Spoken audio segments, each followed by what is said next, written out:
Hi, and welcome to the 10-minute video from Henrietta Christian Fellowship. My name is Don Bold. I'm the pastor at the church. And I'd like to take about 10 minutes and share with you just a teaching on restoration, okay, about restoring. And today, or actually yesterday, was the Elders Sunday over at church. And so one of our elders, Avik, shared the message. You can watch the whole service on our YouTube channel. And I'd encourage you to do that. But I don't like to skip weeks with the 10-minute video because sometimes people, they like to watch it every week and you let them get out of the habit, and before long you're not reaching as many people. So I thought, I really would like to do something valuable, with this little 10-minute segment. So anyways, so we're going to do a little thing on restoration. We're going to get into the word in just a minute, but I want to start just by, let's see, we'll turn this on here and get it warming up here a little bit because but I like to restore things. All right, I do.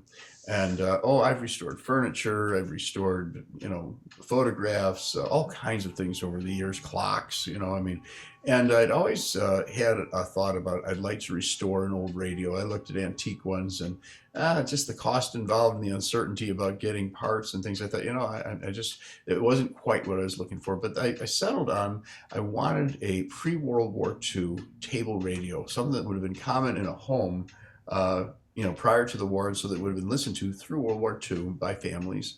And I went looking, and I found a friend of mine, actually, which was a surprise, selling a radio that I really thought would be wonderful. And they're selling it online. So I went and bought the radio from them, brought it home, and began working on it. It needed a lot of restoration. That's what I was looking for, was a radio that I could really put some work into and just really turn it around. And so I brought this home and I pulled it apart. There was a chunk missing out of the corner here, so I bought some body filler that they used for automobiles and fixed a little little place where that was missing, and found some paint and matched it up and everything, just working on it. It was not getting much of a radio signal, so we needed to work on that. And anyway, so I found a tube tester that I could afford, bought a tube tester. You might not know what tubes are if you don't know old electronics, but there's these glass envelopes inside this thing that have electric circuits inside of them that do different things, and so like this radio would have 5 tubes inside of it, and 3 of them needed to be replaced, so I replaced them and found them online again, and just working at it, cleaning. You go through and you clean out things that haven't been used in 10-20 years, and they get oxidized, and so you got to clean that oxidation out of there so that they work good, and just all kinds of work that you do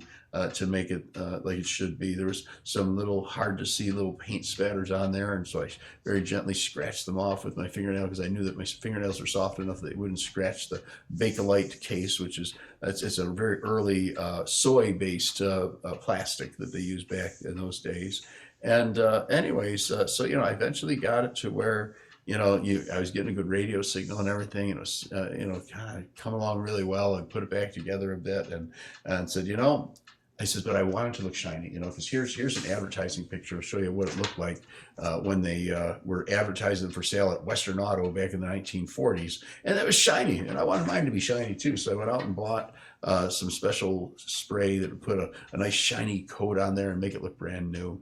And, so this patient work of restoration. I'll let you listen to the radio a little later in the broadcast, but I want to take some time to work just for a minute, okay? Because this idea of restoration, the idea of restoration of all things, is an idea that is in the plan of God and is revealed throughout the scriptures. From the time in the Garden of Eden, when God had created a perfect world, put us in it, and of course we messed it up with sin, and so God began to speak through his prophets about a day when he would restore all things, and that the earth would be renewed, that the people would be forgiven, that he would dwell with us and be our God. And and he puts this idea throughout the scriptures, but he also puts it in our lives, and we'll talk about that. Okay, but let me begin by reading Revelation 21:1. It's at the end of the New Testament here. We're seeing the fulfillment of the Old Testament picture here. Then I saw a new heaven and a new earth, for the first heaven and the first earth had passed away, and there was no longer any sea. And I saw the holy city, New Jerusalem, coming down out of heaven from God, made ready as a bride adorned for her husband.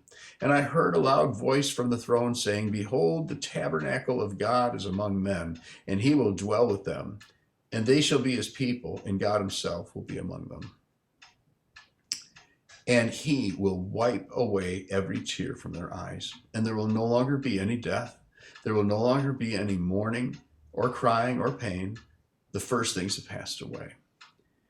And he who sits on the throne said, behold, I am making all things new. And he said, write, for these words are faithful and true. Now, this we're seeing fulfilled in Revelation, according to Acts 3:20 and 21, is a message God's been speaking all along. And the apostle says this, he says, and that he may send Jesus, the Christ, appointed for you, whom the heaven must receive until the period of restoration of all things, about which God spoke by the mouth of his holy prophets from ancient time. Okay, so it's a part of God's great plan, all right? And so God is now going to take this and put it into our lives to point our hearts in that direction. Okay, Galatians 6:1 and 2 tells us what to do if anybody, and that includes all of us, if any of us fall into a trespass, into a fault, into something that's just not right, it tells us what should happen. Brethren, if anyone is caught in any trespass, you who are spiritual, restore such a one in a spirit of gentleness, each one looking to yourself, so that you too will not be tempted. Bear one another's burdens and thereby fulfill the law of Christ. Okay, so it tells us if there's something wrong, something that needs to be set right, it says restore them. And that word restore is interesting. Okay, it means to repair, it means to set in order, and it means to bring to completion. And this little radio needed all of that. Okay, it needed to be repaired. You remember I was telling you about the repairs that it had to make. It had to be set in order. There were things that needed to be cleaned up. There were things that needed to be aligned and put in the right order. All right, and then finally to bring it to completion. A lot of things that have been started were never brought to completion. I remember coming across a brother, and somebody had said, hey, you need restoration, and never really finished the process of restoring them. So there they were sitting for 3 years, really not restored. Okay, and so we've completed that work. So there's this thing. What needs to be done for us, though, is the same. Okay, we need this restoration when things go wrong. All right, and so third scripture in this, as far as I'm going to go with the teaching today about restoration, but it says that there's a way that we're supposed to treat people who have come into the church, whether they've come into the church out of sin and gotten saved. They put their faith in Christ, and by grace through faith their sins are forgiven and they have eternal life. They come in that way. Or sometimes it may be a brother or sister that has fallen into a fault, a trespass, and needs to be restored. And it tells us how to treat that person. Therefore, if anyone is in Christ, he's a new creature. The old things passed away. Behold, new things have come. Now, all these things are from God, who reconciled us to himself through Christ and gave us the ministry of beating people up. No, the ministry of reconciliation, restoration, okay? Namely, that God was in Christ reconciling the world to himself, not counting their trespasses against them, and he has committed to us the word of reconciliation. And so, just to recognize that this big story that God is working out through all of history of restoration is something that he calls us to be a part of in our personal lives with one another. That if we come across people who are in need of restoration, that we gently, humbly come and help to make the repairs, to help them to fix the things in their lives, to set things in order. Sometimes, priorities are all messed up or whatever. We don't know. Things need to be set in order. And then finally, not to leave a person hanging out there, to bring it to completion where we can say, you are restored. And so with that, I think I'm going to say, let's take a listen to the radio, and then we're going to get on our way here. Okay, so here, let's tune this up here a little bit. Okay. We got 3 winning quarterbacks potentially. We got to go get J.J. Watt.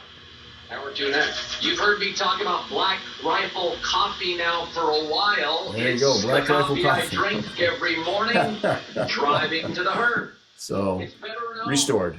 Okay. And so, I'm going to say with that, God bless you. We'll see you next time on the 10-minute video summary. Until then, bye-bye.